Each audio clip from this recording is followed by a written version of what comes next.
कल ना शादी है, मुझे वहाँ पे जाना है। और जो परसों है, परसों उस बच्चे का जन्मदिन है, मुझे उस पार्टी में जाना है। और जो तीसरा दिन है, वहाँ पे भोग है, किसी मर्ग का भोग है, वहाँ पे जाना है। अगर ऐसे ही हमने हर रोज़ कहीं ना कहीं जाना है तो अपने के लिए कब टाइम निकलेगा? जो ये चीज़ें होती हैं ना, ये हमारी ज़िंदगी को खा जाती हैं। हालांकि मैं ये नहीं कह रहा कि शादी पे नहीं जाना चाहिए, भोग पे नहीं जाना चाहिए, पर आपको मैं एक बात बता रहा हूँ कि ये सारी चीज़ें ऐसी होती हैं कि अगर हम जाते रहें तो आप ये सोचिए कि आप अपने के लिए कब टाइम निकाल पाओगे। ठीक है, अब देखिए कि सुबह जॉब भी करनी है, जॉब करके हम शाम को 5-6 बजे घर पे आते हैं और घर पर आते ही हम इतना ज़्यादा थक जाते हैं, फिर हमें आराम भी चाहिए, है ना। कोई चाय पानी भी पीना होता है, खाना भी खाना होता है, एक्सरसाइज भी करनी होती है। और ऊपर से ये इतने सारे फंक्शंस, आज शादी पे जाना है, आज यहाँ पे बच्चा हो गया वहाँ पे जाना है, आज ये बच्चे की 6ठी रात है, आज बच्चे की 13वीं है, अब जो शादी हो गई है ना, और शादी की एनिवर्सरी की पार्टी है, वहाँ पे पहुँचो, इसकी पार्टी है वहाँ पे पहुँचो, उसकी पार्टी है वहाँ पे पहुँचो। भाई कहाँ कहाँ पहुँचो, ज़िंदगी बहुत छोटी सी है, कोई ज़्यादा बड़ी नहीं है। फिर ऊपर से जॉब भी करनी है, 5-6 बजे तक बंदा जॉब करे, और जॉब करने के बाद जो मेंटल टेंशन होती है वो 6 बजे के बाद भी रहती है, वो रात भर रहती है। कई बार तो टेंशन इतनी बढ़ जाती है कि रात को नींद तक नहीं आती। तो इन सारे जंजालों में ना बंदा इतना फंस जाता है कि अपना बंदा कुछ भी नहीं कर पाता। और जब अपना कुछ नहीं हो पाता तो यानी कि अपनी सेल्फ इंप्रूवमेंट हो ही नहीं पाती, स्पिरिचुअल पाथ तो बहुत दूर की बात रह गई।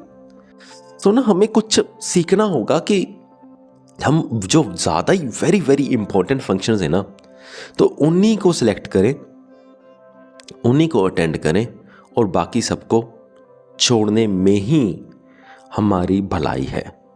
हालांकि हाँ, ऐसे प्रॉब्लम्स आएंगी कि जब आप फंक्शन छोड़ोगे तो लोग बोलेंगे कि हाँ भी तू हमारे फंक्शन पे नहीं आया, वो बुरा भी मानेंगे, सब कुछ होगा।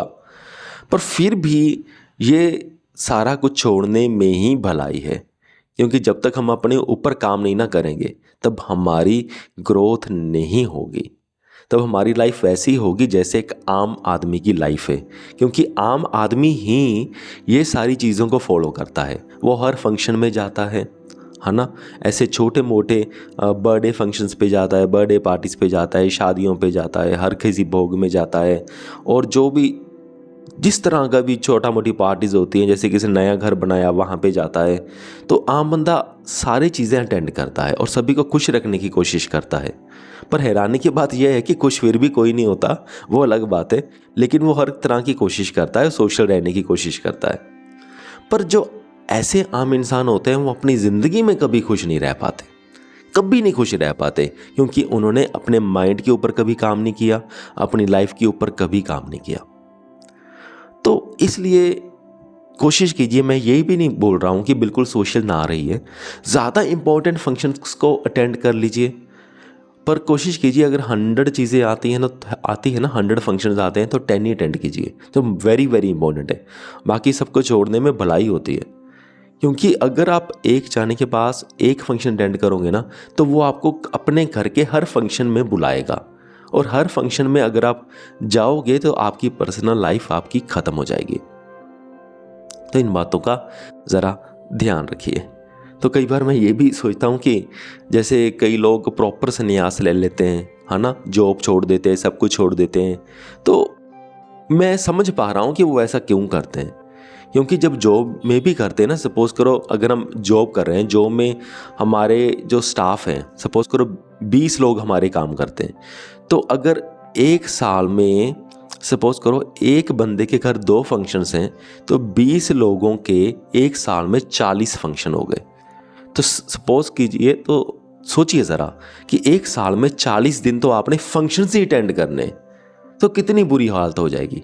एक साल का 1 महीने से ज़्यादा तो इन्हीं फंक्शंस में गया, और जो हमारे रिलेटिव्स के फंक्शंस हैं वो अलग से। अब ऐसी प्रॉब्लम्स भी बहुत आ जाती हैं कि जब कोई रिलेटिव में बीमार हो गया तो हमें पहुंचना पड़ता है, अब पता लेने जाना है ना। तो ये बहुत ही ज़्यादा जंजाल है, तो बड़ा ध्यान से ज़िंदगी को जीना पड़ता है।